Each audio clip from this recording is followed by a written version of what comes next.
এই গুই সাপ জাতীয় প্রাণী খাওয়া কিন্তু হারাম নয়। একটু অপেক্ষা করুন, বক্তব্যের এই অংশ শুনে রাগ করবেন না। যেহেতু সান্ডা খাওয়া হালাল না হারাম সেই বিষয়টা আপনি পুরোপুরি জানেন না, এটা আপনার কাছে নতুন, তাই একটু কষ্ট করে পুরো ভিডিওটা দেখে যান এবং যারা জানে না তাদের জন্য একটু শেয়ার করে দেন। যেমন এই ক্ষেত্রে আমরা উদাহরণস্বরূপ দব হাদিসে যেটা গুই সাপ জাতীয় একটা প্রাণীর কথা সহিহ বুখারীতে এসেছে, যেটা আমাদের বাংলাদেশে অনেক এলাকায় সান্ডা বলে থাকে। তো এই গুই সাপ জাতীয় প্রাণী খাওয়া কিন্তু হারাম নয়। আমরা সহিহ বুখারীর বর্ণনায় জেনেছি যে আল্লাহ রাসূল সাল্লাল্লাহু আলাইহি ওয়াসাল্লামের স্ত্রী মাইমুনা রাদিয়াল্লাহু তাআলা আনহার বাসায় আল্লাহ রাসূল সাল্লাল্লাহু আলাইহি ওয়াসাল্লাম সহ অনেক সাহাবারা খেতে বসেছিলেন। সেখানে একটা প্লেটে গুই সাপকে ফ্রাই করে দেওয়া হয়েছিল। তো রাসূল সাল্লাল্লাহু আলাইহি ওয়াসাল্লাম খেয়াল না করে সাধারণ গোশত মনে করে সেখানে তিনি হাত দিচ্ছিলেন। তখন অনেক সাহাবারা, মহিলা সাহাবারা বললেন, ইয়া রাসূলুল্লাহ, এটা তো দব, এটা তো গুই সাপ। এই কথা শুনে আল্লাহ রাসূল সাল্লাল্লাহু আলাইহি ওয়াসাল্লাম সেখান থেকে হাতটা সরিয়ে নিলেন। তো এই দৃশ্য দেখে খালিদ ইবনে ওয়ালিদ রাদিয়াল্লাহু তাআলা উনি জিজ্ঞেস করলেন, ইয়া রাসূলুল্লাহ, গুই সাপ খাওয়া কি হারাম?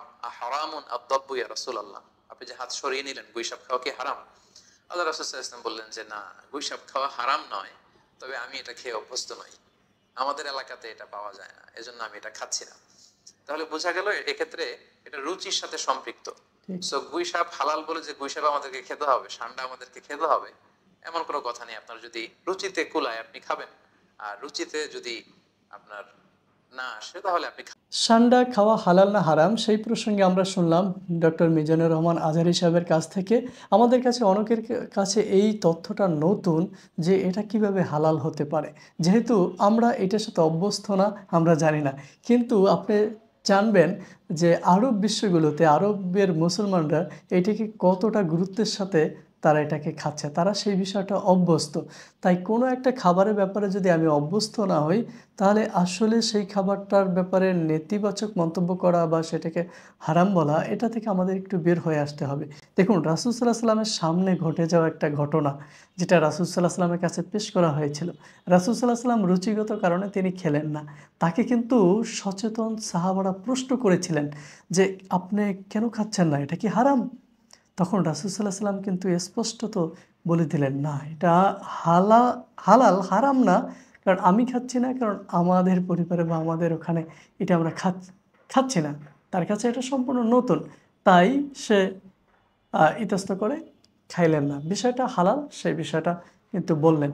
এখানে আরেকটা লক্ষণীয় বিষয়, মিজানুর রহমান আজহারী সাহেব সান্ডা এবং গুই সাপ এটাকে একই অর্থে নিয়ে আসছেন। কিন্তু আমি যেটা দেখেছি যে আরবের মরুভূমির যে সান্ডাগুলো রয়েছে, সেই সান্ডা এবং আমাদের প্রচলিত যে দেশের যে গুই সাপটা রয়েছে, তাদের মধ্যে কিন্তু শারীরিকগতভাবে মানে সিমিলার মনে হলেও কিন্তু ভিন্নতা রয়েছে, এবং সান্ডার বৈশিষ্ট্য এবং গুই সাপের বৈশিষ্ট্য অনেক পার্থক্য রয়েছে। আপনারা সেটা গুগল করলেও দেখে নিতে পারবেন, এবং বাস্তবেও যদি আপনারা দেখে থাকেন তাহলে এই দুইটা প্রাণী একই হইলেও এক না। এ বিষয় নিয়ে আমি একটি পোস্ট দেওয়ার পরে অনেকে আমার কমেন্টস বক্সেও বলছেন, "ভাই, এটা তো হারাম, আপনি এভাবে কেন বললেন?" তো আমি কি বলবো, দেখুন, একটা হারাম জিনিস বলতে হলে যদি আমরা একটা অকাট্য হারাম ঘোষণা করে দেই, তাহলে আমাদের বলতে হবে যে রাসূল সাল্লাল্লাহু আলাইহি সাল্লাম সাহাবীদের সামনে কেন এটাকে হালাল বলেছিলেন? তিনি কি ভুল করেছিলেন?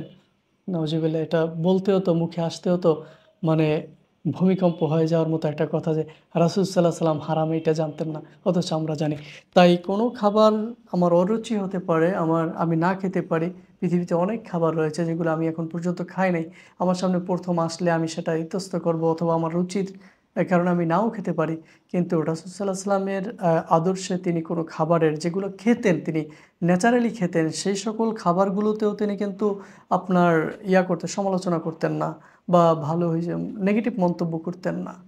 তো এটা হালাল খাবারের ব্যাপারে যদি আ এরকম বিষয়টা রাসূল সাল্লাল্লাহু আলাইহি সাল্লাম পোষণ করতেন, তাহলে আমরাও হালাল খাবারের ব্যাপারে আমরা বিরূপ মন্তব্য না করি।